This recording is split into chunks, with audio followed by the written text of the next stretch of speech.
pane imwe definition yakangonditirawo zvakanaka maringe neushumiri hwandinahwo masikati ano. Kuti empowered zvinomborevei. Pane yakangonditira zvakanaka. Iri kuti having confidence, knowledge or ability to do things or make decisions for oneself. Amen, amen. Ipo pazotaurwa zvema-decisions apa ndo pane nyaya yangu. Muzita raJesu, amen. Zvorati munhu waempowered akugona kuita zvinhu zvaanga asingagoni kuita. Amen, amen. Munhu waempowered akugona kufamba nzira yaanga achitya kufamba ega. Muzita raJesu, amen. Pano paita nyaya yaverengwa. Mumwe anganetseka kuti nyaya iyi yabatana papi nepingu yemusangano. Mwari vanoziva vadikani, ngatifambe. Muzita raJesu, amen. Ndo shoko randakapiwa vonashe pandainyengeterawo kuuya kuno. Muzita raJesu, amen. Pano paita nyaya yataverengerwa yemurume anonzi Mambo Herodi. Amen, amen. Samambo une zvaaita whether vanhu vanozvifarira kana vazvifariri, nokuti ndi mambo. Munhu aingoti zvaafunga kuita hakuna nokudzivisa. Saka Mambo Herodi wakanga ane munin'ina wake ainzi Filipi. Filipi ndokufa ndokusiya mudzimai. Mudzimai ainzi Herodiasi. Saka zvamunongozivawo parudzi rwedu, mambo akabva afarira mudzimai womunin'ina. Ndokubva vataurirana. Maindini ndokutoona kuti zvakanaka kuti bamukuru vandigare nhaka. Ende havasi bamukuru nje, ndi mambo. Zvinoti maindini vakanyatsoona kuti life yavo kutozochinja. Upenyu hwangu hwakutozoita zvakanaka. Ndokutaurirana. Pavari kutaurirana, zvinova kuti vanenge vasvika pastage yokutoti vanhu vakanga vakutoziva kuti pane zviri kuitika kana kuti pane zvaakuda kuzoitika. Nokuti shoko raMwari rinotionesa kuti John MUBHABHATIDZI ndiye akazoenda kuna Mambo Herodi akati, mambo, chinhu chamuri kuda kuita ichi chokutora mudzimai womunin'ina wenyu hachibvumidzwi nokuti muri mambo. Ndofunga mambo ndokungondosvitsawo kuti mainini yatanga tatenderana iyeya nokuda kwemurume uyo anofamba achiparidza uyo zvanzi hazviti. Nokuti shoko raMwari rinyatsotaura kuti mambo akazama kuuraya John the Baptist, akadini hake akakundikana nokuti vanga ari muprofita waMwari. Muzita raJesu, amen. Herodiasi ndinoona zvakamunetsa, vana mai munongozvizirai. Wakupromiswa kalife kakasimba.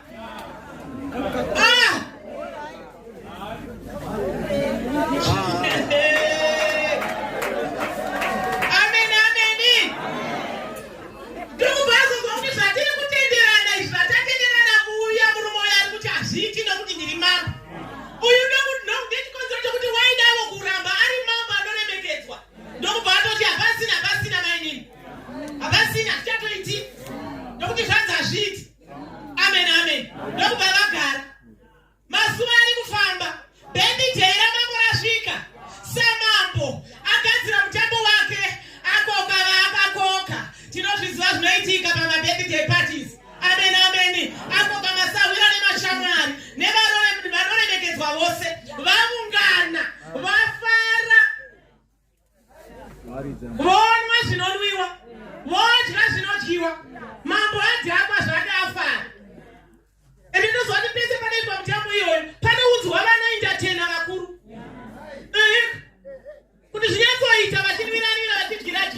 Amen, amen.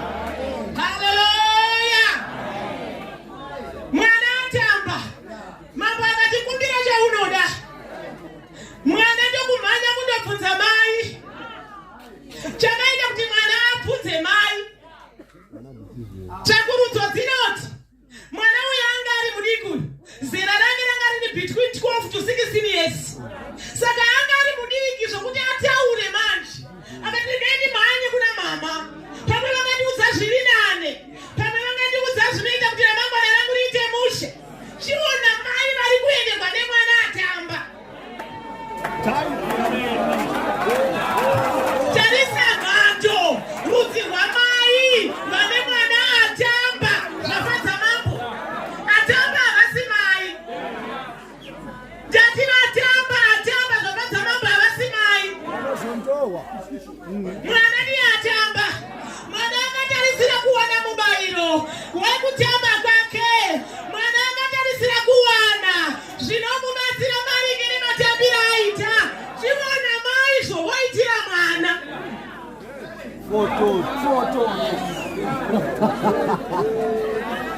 Patsakurudzo.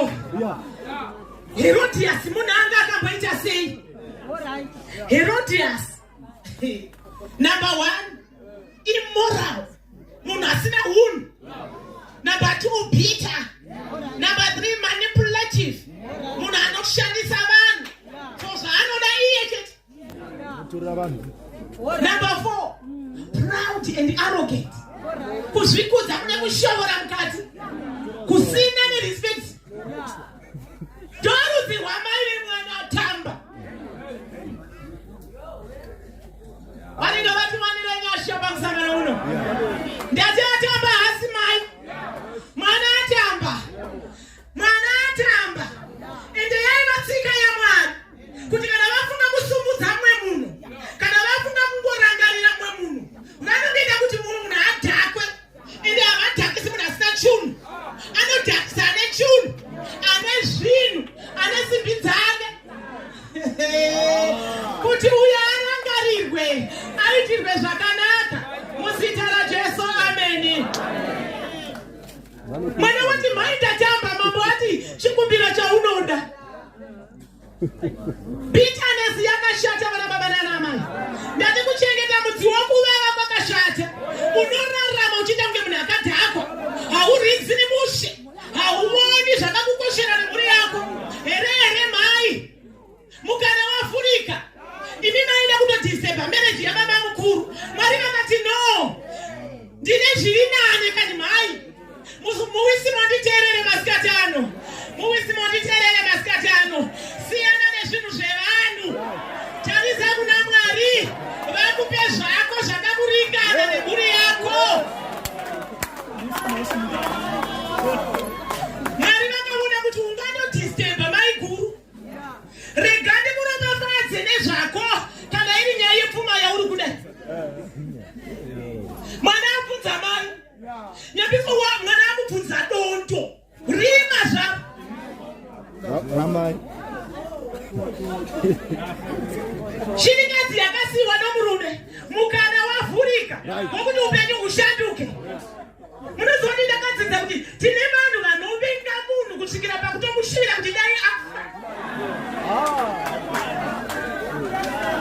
Ende chinoshamisa ndechekuti mumwaka watiri kurarama tichigadzirira kudzoka kwaKristu kechipiri.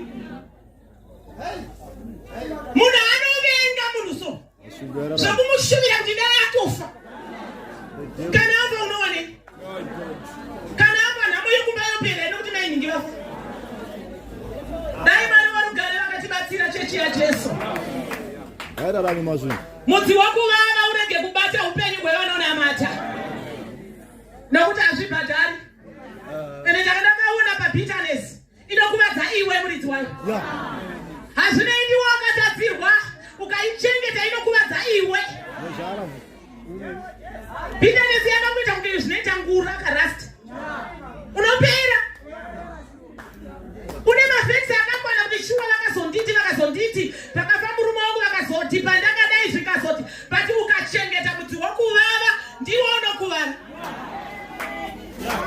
Kana mheno zvinoitwa naMwari.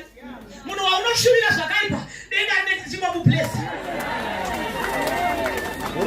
Munhu waunotarisira pasi denga rinenge richimakurangarira.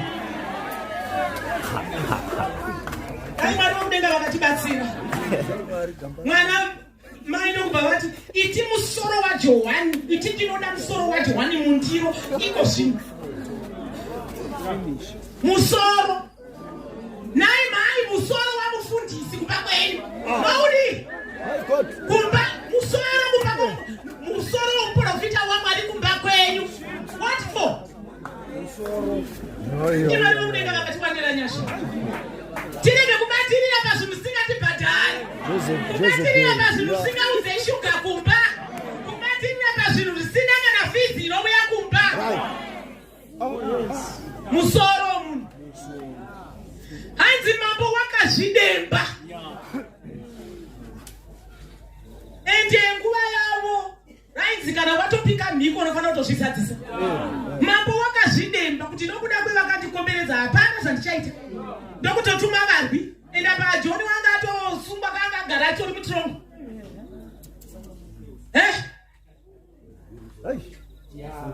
Unovenga munhu kumushuvira kufana kuda kuti vakatitsiura. Vakazotaurirei kudaro. Vakazotiitirei kudaro. Muzita raJesu, amen. Mwari wakudenga ngavatibetsere chechi yaJesu. Mwari wamasimba ose ngavatibetsere. Tauya kumusangano weempowerment. Munhu awana agadzirira. Hasweri pazvinhu zvisina basa. Hasweri pazvinhu zvisingamubhadhari. Muzita raJesu, haleluya. Muzita raJesu, amen. Nokuti zvakaitika izvi hazvina kumbosiyana neculture yedu. Kuti baba nini vakafa, muninini akafa. Baba mukuru hamugari nakamainini nokuti baba mukuru ndibaba. Hazvina kusiyana izvi. Asi tine vanhu vakazara nebitterness mukati umu. Muzita raJesu, amen. Vakazara nokuti wokuvava. Vazotidarirei mumusha. Varingani mumusha mukazara vana Herodias. Misha iyoyo ine matambudziko makuru. Muzita raJesu, amen. Yati mumusha menyu mukaita Herodias nyangwe ari hwani. Muchawisa unombarara. Muzita raJesu, amen. Vari vamasimba ose ngavatibetsere. Chechi yaJesu. Nokuti kudenga kuna Mwari. Jesu vanoda kuzosangana nesu pavanouya mumakore. Unosangana navo sei? Zvokuvenga kana zvakati timu hana yako. Unosangana navo sei? Muzita raJesu, amen. Ndakati ndichitarisa nyaya iyi ndikaona kuti vadikani tine vana vakapinzwa bhizi nevabereki. Kupinzwa bhizi nevabereki. Uyu mwana uyu Mwari wakudenga ngavatibatsire. Mwari ngavatiwanire nyasha. Upenyu hwake ingadai hwakaita mushe mwana uyu. Ingadai ramangwana rake rakaita mushe. Muzita raJesu, amen. Ingadai ramangwana rake rakaita zvakanaka. Asi nokuda kwaMwari. Nokuda kwaMwari. Muzita raJesu, amen.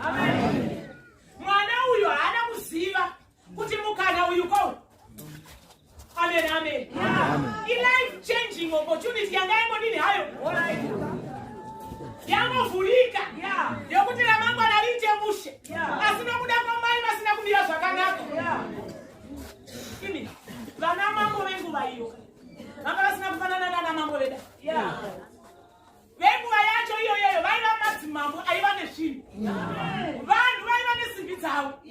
Zvokuti mai ingadai vamenyatsotsanangurira mwana kunyatsokuchitora kapepa mwanangu kuti nyora chakati, nyora chakati. Kudzikumbira chaunoda. Chaunoda. Dai Mwari wokupeka mukatibatsira. Zvinoti dai mai avana kuti iti ndinoda purazi rine mombe 1000. Nokuti mambo wanga apika. Vaingopirwa zvavanga vapika. Mwari wakugara ngavatibetsere masikati avo. Hatisi kurasisa here muri dzedu. Ini ndoti mikana yatakasangana naye sevana vaMwari. yatakatambisa muupenyu wedu. Ndati mikana mingani yatakatambisa sevana vaMwari mukurarama kwedu, mikana iyoyo ichibva yapfuura. Amen, amen. Nokuti Mwari vanoti hausiwo wegasu. Aiwa, hausiwo wegasu. Anditi mazwa shoko raMwari rataurwa kuna Pita rokuti pakushingaira kwedu wedzerai, pakuziva wedzerai kutenda, kuda vatendi wedzerai rudo. Hanzi munhu asina zvinhu izvozvo ibofu, anongoona zviri pedo chete, havoni zviri pedo. Ndo upenyu hwanga huri muna Herodhiasi. Akangotarisa ruvengo rwake kuti mubhabhatidzi angandirambidzirei kuti nditorane namambo. Kumboona zviri padhuze, hana kutarisa fyucha yake nevana vake. Mwari wokudenga ngavatidetsere. Mwari wamasimba ose ngavatiwanire nyasha. Muzita raJesu, haleluya. Muzita raJesu, amen, amen. Hazvinei pane zvamuka muupenyu. Ndati hazvinei pane zvamuka. Hazvinei pane zviri kuitika. Asi rega kuva munhu wehondo. Rega kuva munhu wehondo muupenyu hwako. Kana uchida kuzosangana naye mwanakomana waMwari, usava munhu wehondo. Nokuti zvehondo zvokumukirana, zvokuchengeta mafi, hazvisi zvevanodainda kudenga. Hazvisi zvevana vaMwari. Tinosangana nazvo nokuti tiri panyika, asi hazvifaniri kutikanganisa pakunamata Mwari wedu. Muzita raJesu, amen. Nokuti hanzi ngokudenga vakundi chete, vanenge vakakunda matambudziko epanyika ndo vanotosangana nayo. Unonzwa roti hanzi unozonzi muranda wakatendeka, pinda mumufaro washo. Amen, amen. Watendeka wararamira Mwari. Muzita raJesu, amen. Mwari wamugare ngavatidetsere. Mwari wamasimba ose ngavatiwanire nyasha. Takamirira kudzoka kwaKristu. Takamirira kuzosangana naye mumakore. Tichiri panyika vadikani, pane chinhu chatakazarurirwa naMwari. Tichiri panyika, ngatirege kungospiritualiza zvinhu zvese zvese. Vanoda prayer ngaishande. Vanoda kubatabadza kupinda mugateni batabadza. Vanoda kuenda kumusika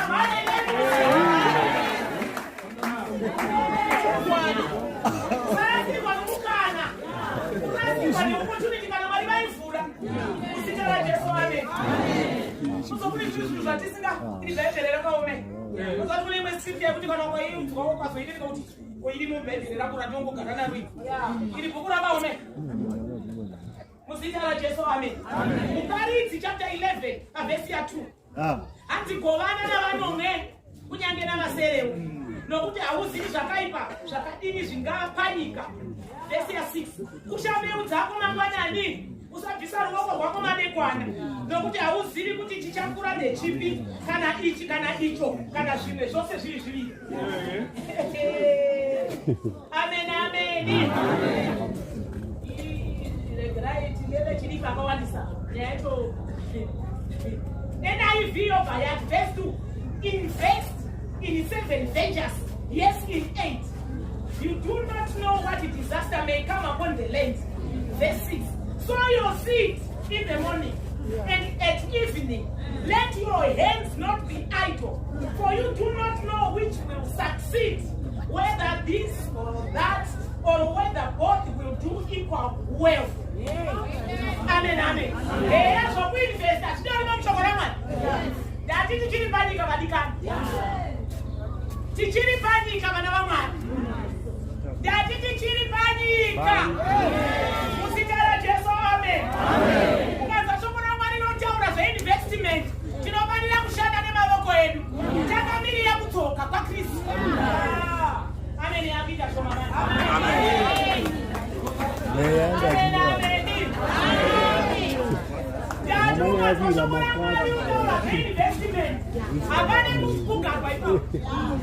Amen, amen. Tinaenda kuprayer atitodzoka kumba. Yeah. Tinouya kuda kumusangana tikari kuno tichadzoka kudzimba. Mukadzi kurara kumukira $2 iye mazana. $2 iye mazana. Pondo.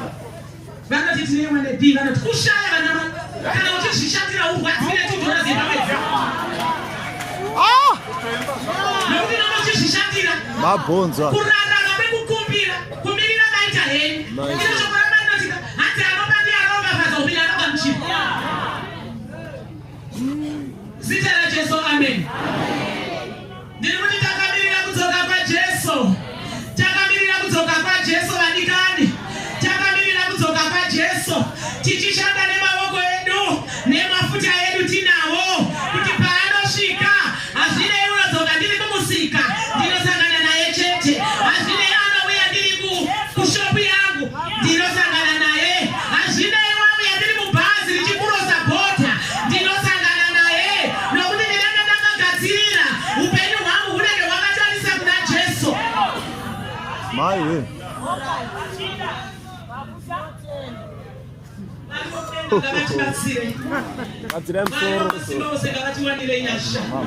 Munguva dzatiri kurarama, mumazuva atiri kurarama, tirege kutukisa chechi.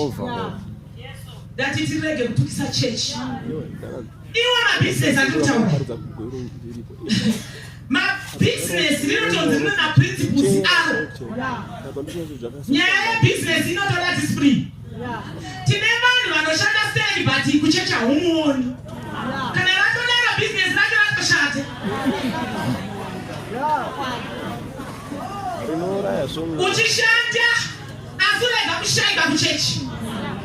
Uchimhanya kuti zviite zvakanaka asi kuchechi wanikwa. Kuzoita umwe kuti nyangwe akawana sei chero achishanda zvakadini. Unotopinda palist yevanhu vasingabvise zvegumi muchechi. Ndakuchitoprofita manje.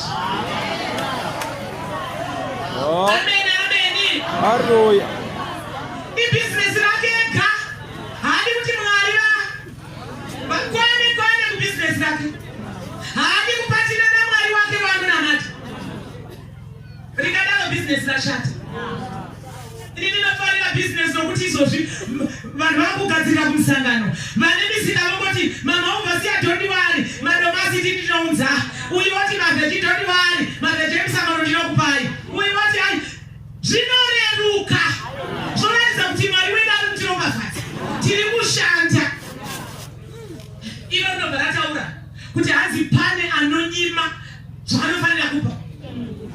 Asi hanzi unobva ngora kuchishaima. Ndozvavanoita Mwari.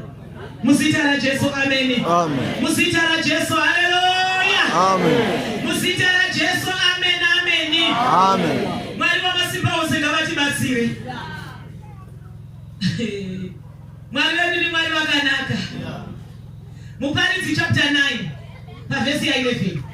Ndakadzoka ndikaona pasi pezuva kuti unomhanyisa asiye unokunda pakurwa. Mai we. Akachenjera asiye une zvokudya.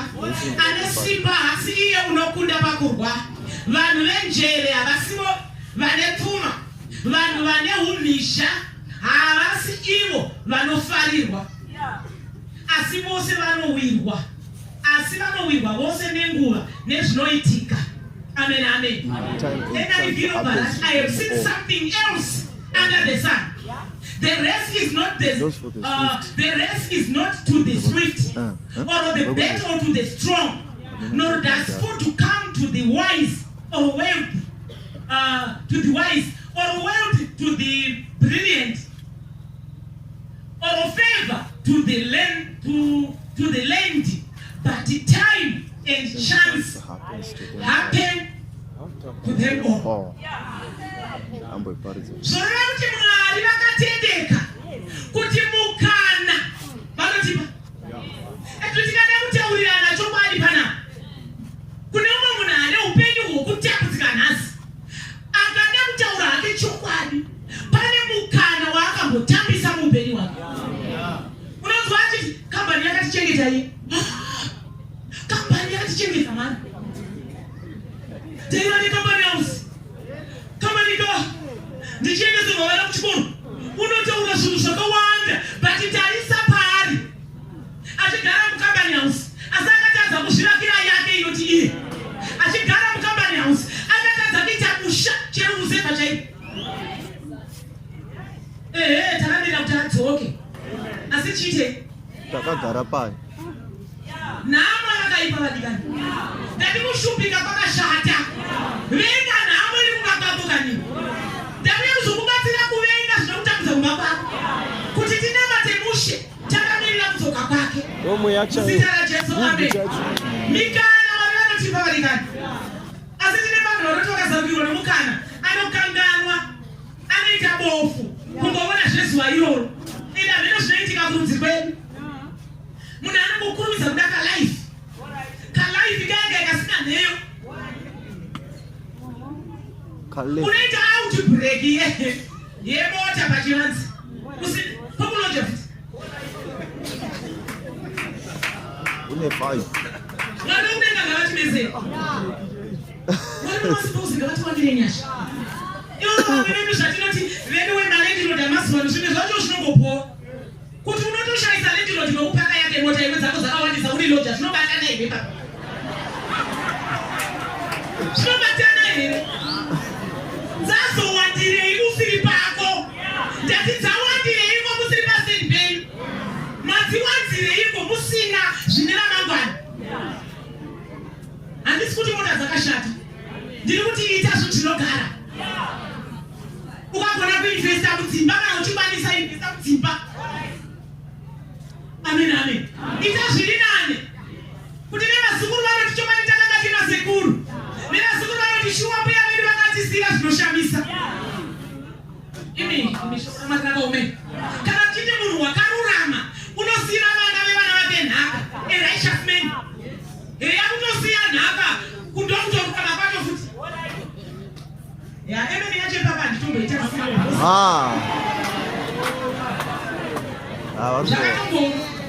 Baruro. Mwari unenga ngavachibetsere. Ndatikanamirira kudzoka paKristu. Kana dzomuno masvingo dzichidhura tsvaga kamusevha kako. Uone panoti iwe. Amen amen. Tirege kutumisa Mwari watinonamata. Kuti zvavanenge vakachenjera wani. Zvavanenge vanoziva wani. Tsvaga pangu paunokwanisa. Vana vanenge kutambudzika. Hazvinei baba vakaenda kundova nashe. Iyemi mai makatozera Mwari vakazviziva kuti munogona kusurudzana nevavo. Vakatorarama.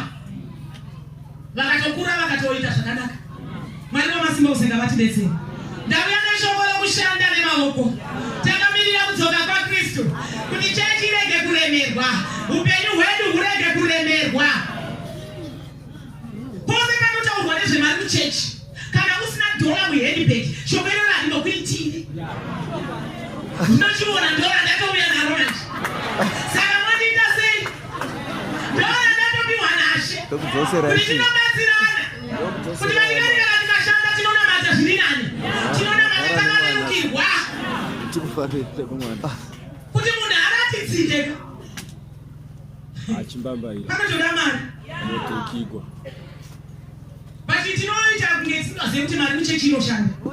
Madira atinoita kudzimba pedu nekuchechi. Zvese zvatiri kuona izvi hango chechi matendari. Pasina mari hauitori tenderi. Haundohai pasina mari. Amen amen. Kuti zvinenge zvazvakaita kudai imari yashanda. Saka yashatingo. Yashatingi. Mwari wokudenga ngavatidetsere. Muzita raJesu haleluya. Amen. Muzita raJesu amen amen. Amen. Zvirevo chapter 10 pavhesi ya4 inotaura zvakanaka ichiti unoshanda noruoko rusina hanya uchava murombo, asi ruoko rwousina usimbe runopfumisa. Pavhesi ya5 anzi unounganidza mushesha ndiye mwanakomana akachenjera, asi unovata hope pakukohwa mwanakomana anonyadzisa. Kurarama usingazivi kuti next month vana vangu vanodyei. Kurarama musingatozivi baba namai kuti ramangwana remhuri yenyu rakambira sei. Hazvinei kwakatsva kwakaita zuva meno kuno, asi munhu anomhanya kugadzirira mhuri yake pane kwakaibva. Unoona izvozvi vamwe vari bhizi kutonotenga chibage otounganidza baba make ari kuitire nguva dzinouya. Muzita raJesu amen. Ndosaka takapinga mufananidzo womujuru. Mujuru cha kuti simbe ini munoda zvomungovata vata chimboendai kumujuru mungonocherechedza mabasa emujuru kuti mugova vakachenjera. Muzita raJesu amen. Amen. Endo kasvika pamujuru unobva nevhangeri risingaitiva. Tunenge tuchimhanyidzana tichimhanyidzana. Ndosaka mchiona kuti patinokohwa pepe mukangotora nguva makaisa mashanga musina kuasumudza hatutani kusvika. Turi bhizi kundokudanidza kuitira nguva inouya. Mwari wamasimba ose ngavatibetsere. Chechi yaJesu takamirira kudzoka kwake, takamirira kudzoka kwomwanakomana waMwari. Tikashanda nemaoko tinonamata zvakanaka, hatiitirani shanje muchechi. Mweya wanaHerodhiasi unoita mushoma. Anokuti mweya waHerodhiasi wakaoma. Ongoti unongonzwa kuti kana panzi paitwa zvakanaka dendini. Kungonzwa aomerwa kuti tinotenda baba kuningira akatiitira zvakati muchechi. Munzwa dendini ndakazviita ungamuita zvese. Ungaita zvese. Amen, amen. Munhu anoda kukomborerwa naMwari unotenda kugona kwoumwe munhu. Muzita raJesu, amen. Haitiri shanje mumwe munhu. Muzita raJesu, haleluya.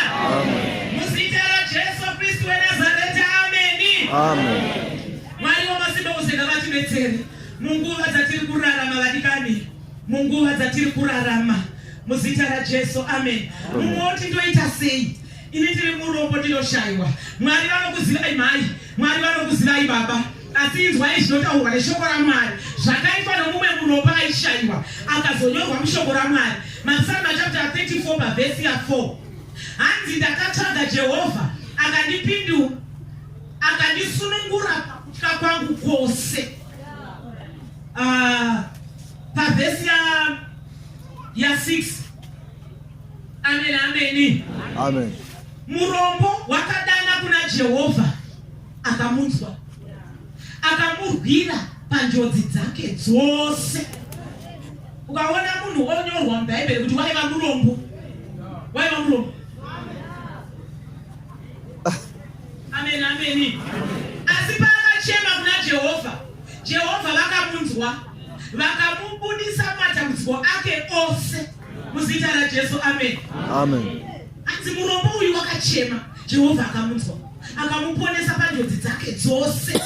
Muzita raJesu, amen. Amen. Muzita raJesu, haleluya. Amen. Zvinoari tikachema kuna Jehovha vanotinzwa, tikadana kuna Mwari vanotinzwa. Hakuna vanhu vanonzi ava ndo vanonzwika chete naMwari. Tose tinonzwika. Kana tangoenda pamberi pavo tichirevesa, vanotinzwa Mwari. Muzita raJesu, amen. Vanotinzwa muzita raJesu. Chapter 34 yamamusana inonditira zvakanaka. Ukaenderera mberi nayo pavhesi ya 8. Ravirai henyu muone kuti Jehovha wakanaka. Wakakomborerwa munhu unovimba naye. Ityai Jehovha imi vatsvene vake, nokuti vanomutya havana chavanoshayiwa. Vana veshumba vanoshaya, vanofa nenzara, asi vanotsvaga Jehovha hakuna chinhu chakanaka chavanoshayiwa.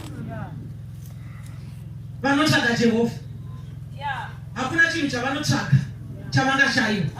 Tinoona kuti basa redu ndokukumbira kuna Mwari. Vhesi 4 yataura kuti munhu akakumbira kuti ndibvisira imwe yawo kutya. Tine vanhu vanosha kutanga mabhizinesi. Kungosha kutanga kuti unozwa kodikazo zvine profit izvozvo, kokana ndikazobroka. Vese vamunoona vane mabhizinesi. Bhizinesi rinoda riski, rinoda marisk takers chete. Ukasariska nokuti hakuna chinongouya kani. Ino bhizinesi ripira kuti unoita bhizinesi nhasi wotowana profit mangwani. Business are down. Mari ngavakubvisire kutya kuti uwane kuitanga zvaunoda kutanga muupenyu. Mari ngavakubvisire kutya nokuti kutya ndokunotadzisa vazhinji. Unotadza kuita zvinhu zvaunogona nokuda kwokutya. Pane shoko rinotaurwa kuna Zvirevo chapter 8 ndaikangana. Inoti simbe haibate mhuka yayamufa. Hanzi simbe haibate mhuka yayamutsa. Zvoreva kuti kune vanhu nofunga vamwe makakwirira kumusha zvakaita. Munhu akabuda musango kutovhima, akamhanyisa mhembwe yake. Kuimhanyisa kwari kuita mhembwa dzake yakutoneta. Indomototi aiwa yanonoka kubatika aiwa regaitisiye. Inondosangana noneanovhima ari kusaitu ikechiwanika kutaura kwamazuva nokuti yanga yatoneta kare. Unonzwa vachiti business rakitwa na naye ndikunoza kuti ndakana tomborifunga business inoririkitwa na baba ndini muzati ndakana tombosvitanga ndikazvisiya hanzi simbe haibate mukayamutsa kungotanga kusvika mangwana ndakusviregera kungotanga free market mangwana ndakusviregera kungotanga hardware mangwana ndakusviregera unosvike pinopen wadini wabvunza vanhu business kuti vanosvikona sei business inoda chii where to pay it for business. No, mama, business erudzi rwekwedu. Where to pay mukaita tacho kupamba. Muzukuru angome. Ina anataka business muzukuru. Kama mlimi wasika, ina yule wakalala madrini. Azvinyorwe pasi. Avatengi nokuti tacho yedu. Munosvikepi nebusiness rakapusa iro.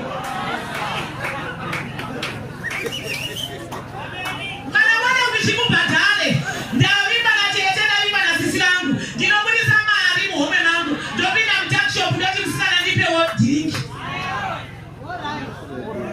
nokuti uri kumira mwedzi upere muone kuti mawana profit yerudzii kwete kungotora kana iye mushanda ari mutakshop anorarama zvake achinoona kuti munongotora iye anongotorawo nesaiti saka panopera mwedzi unoshaya nokumubhadharisa musikana unoti mari unenga ngavachibetsera ndati kunamata kusimupusa kunamata kuchenjera kunamata kungwara nokuti wedu watinonamata kupei muzita raJesu amen mwari wekugare ngavatibetsere ndavuya kuzongodena umwe munhu muzita raJesu amen ndavuya kuzongodena umwe munhu amen amen Isaiah 45 vesi ya 2 ini ndichaenda pamberi pako ndienzanise pasina kuenzana ndichaputsa mikova yendarira nokugura mifigo yendarira pavesi 3 ndichamupa pfuma iri murima noupfumi hwakavanzwa panzvimbo dzisingazikani kuti muzive kuti ndini Jehovha waIsraeri anokudana nezita rako muzita raJesu amen kuti tiwane pfuma iri pakavanzika tinenge tatanga kushanda kana baba nanamai Mwari vanotizarurira pfuma iri pakavanzika kana tetotanga kutoshanda kana usina kupinda business chirodai pakaitika imwe business idea inogona kusumudza kana usiri mubusiness zvinogarana zvakadai amen amen ishoko raMwari ndiJehovha vaitaurira Israeri vati ndinayo pfuma iri pakavanzika amen amen ndopa unoona kana wapiwa business idea naMwari ukangoipeswa unoshamisika kuti saka dai ndakasiwa zvakuti ndakatanga kudhara ndakazvitenge neupenyu hwangu washanduka nei Mwari vanenge vakuzarurira nokuti Mwari vedu havapereri vanazvo zviri pakavanzika asi zvinoda anogona kupinda mazviri Mwari vomuwanira nyasha muzita raJesu amen kana tigona kuchemera Mwari kana tarwara kuti tiponeswe ngatichemere Mwari kuti Jehovha tirangarireiwo tirege kutambudzika nokuti ndiye Mwari yeye the same God iyeye anotiponesa kana tarwara ndiye anogona kutipfumisa tichinamata Mwari wedu amen Mwari wokudenga ngavatibetsere ndaramba mweya wana Herodiasi kumhuri dzedu mweya wokuda zvinhu usingadi kushanda unonzwa kuti atiti chikuru kufema ndati kararamira kungofema chikuru kufema zvichitaurwa nemwana waMwari sora mulai kudi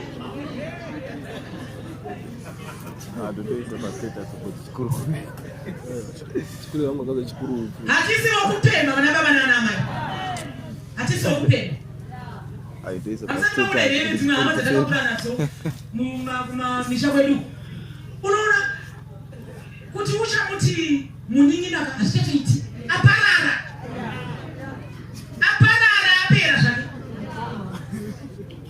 ende nyangwa achitori mukuru kwauri kana ukasangana naye unozoti hamukoma chingotisirai hamukoma Yesu pachaiwo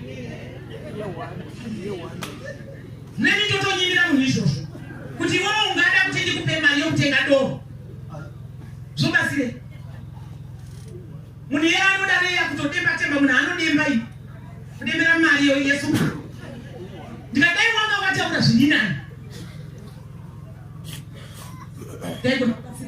kuti yekuti umwe iwewe urambe uchitenderera pamashops dara amen amen Mwari worugare ngavatidetsere Mwari wokudenga ngavatiwanire nyasha vane Hatikai kuna mata ndati hakusukupusa kani. Kuna mata. Hatifani kuti kana zvinhu zvemani zvoda kungomuchiti totsikitsira. Tiri kutsikitsira iko. Tikaona vanomira nebasa raMwari takuvataura futi. Takuvatisikarecha futi. Saka tiri kudei. Tiri kudei. Hatitombozivi. Amen, amen. Anditi kuhanzi tikanopihwa mubayiro maringe zvatakabata zvatinobata tiri panganyika zvatichanopihwa mubayiro tinozvidanga tichirarama kudai vanababa naanamai kushingairira Mwari kushingairira mhuri dzedu. Vimwe takaona kuti kune vanhu vekutotika ine chinoshamisa kavanhu vanenge vachitonamata Mwari iye wekusvondo kwedu iwe Mwari mpenyu. Munhu anoti kana akasumudzwa naMwari anodadira nehama dzake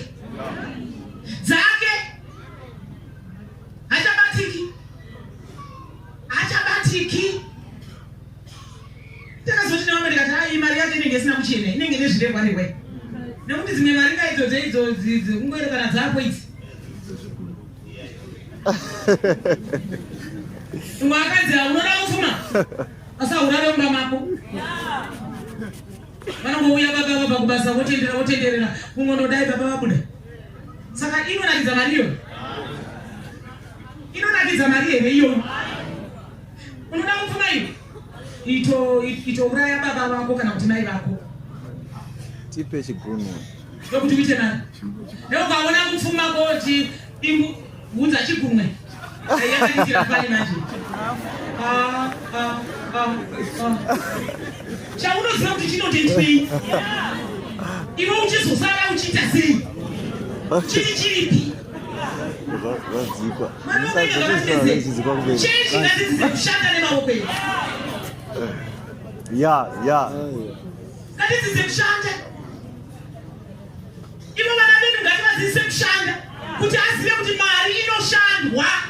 Haungopirwi mari, unoshanda. Amen. Vari kudenga ngavatidetsere. Takamirira kudzoka kwaKristu.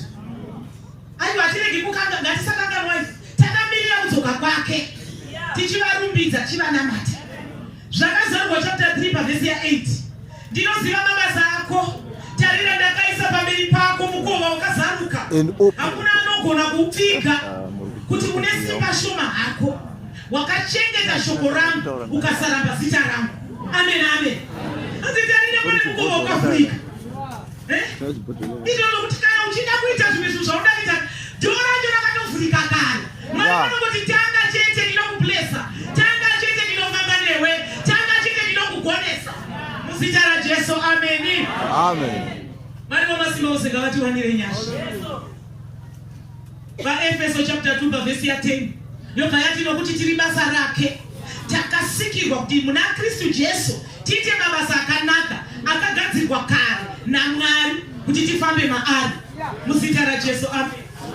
Mari musatya kudenga kuna Mwari vanorangarira.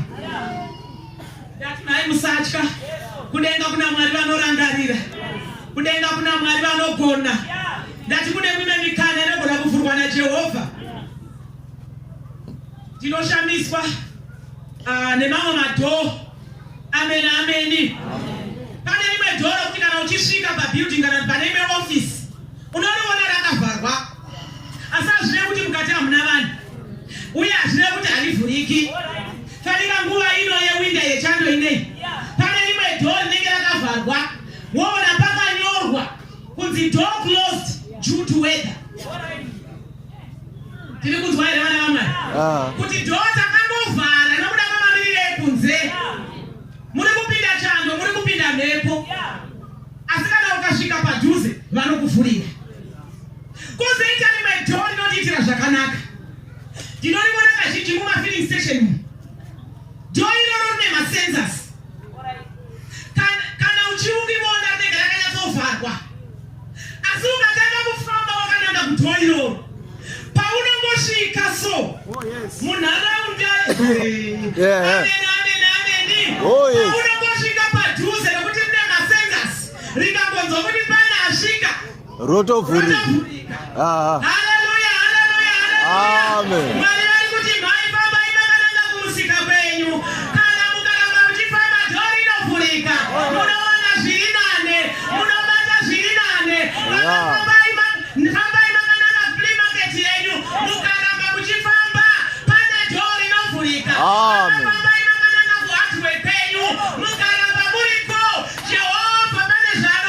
Yes, Lord. Ndati kana uri kure unoti vakavharwa. Asi paunotanga kufamba. Zvinovari pane zvinhu zvatisina nhasi nechikonzero tiri kure nazvo. Asi patinotanga kufamba takananga kune zvatinoda. Jehovha vanovhura madhoo. My way.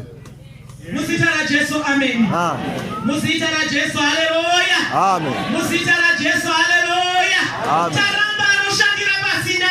Kana uri musika ngaubhadhare. Kana iri blimba ngaibhadhare. Kana iri shopu ngaibhadhare. Hey. Powerful. Nokuti vamwe vakabatirwa remote. Kuna munhu anorarama akabatirwa remote nowakaipa. Unogona kurarama wakabatirwa remote nekamwe kakudhara kekumusha kwenyu kasina chinhu kasina chikoro. Kana kubatira remote. Uriko hako kubazabhadhaba usvika. Tiri kuzviramba masikati ano nezita raJesu.